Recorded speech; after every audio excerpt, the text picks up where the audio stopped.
I'd like to really talk to the people who aren't here today, because I can see lots of people in good faith, especially in the United States, hearing the missile defense saying, oh, that's a good thing, it'll stop missiles. I think what we have to say to those people in letters to the press, in letters to MPs, in whatever influence we can, that this creates insecurity. The first target of any hostile country as faced with a missile defense system is to knock out the institutions where the missile defense is. So every time you put one down, you're giving a potential enemy a target. In any event, if you are frightened of some outside enemy, the first thing they're going to do is develop a system to get through the missile defense. It's the old story of the arms race going round and round and round, and it's a dead end. And if it's a search for security, it's in the wrong direction.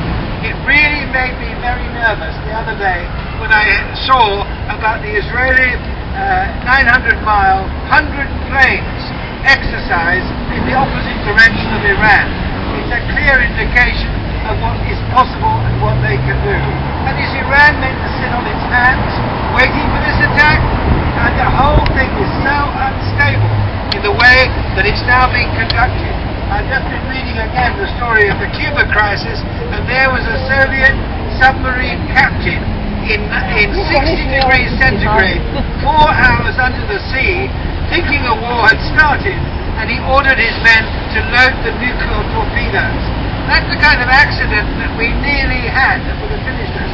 Only last year, I think it was, 8 armed cruise missiles were flown across the United States, and nobody knew they were on board. Nobody knew they were going. The only form of security, as Pat has said, and I can't do a poem for it, is actually nuclear disarmament. And now we have a very practical possibility. We have a serious treaty, 110 pages long, covering inspection, verification, criminality, protection over whistleblowers, all the things that are actually needed to make abolition a possibility. But that is what we should be pushing. The only security is to have global security. So the 6.5 billion people in this world live together without fear of one another all the time. That's the possibility. We do it domestically. We're not wandering around all the time with guns thinking we're going to be shot. We've worked out ways of doing it in local societies. We can do it globally. And that is the only way forward on the nuclear front, is to get rid of the lot and to change the mind structures that think that security depends having on more weapons than anybody else. That's quite enough for me.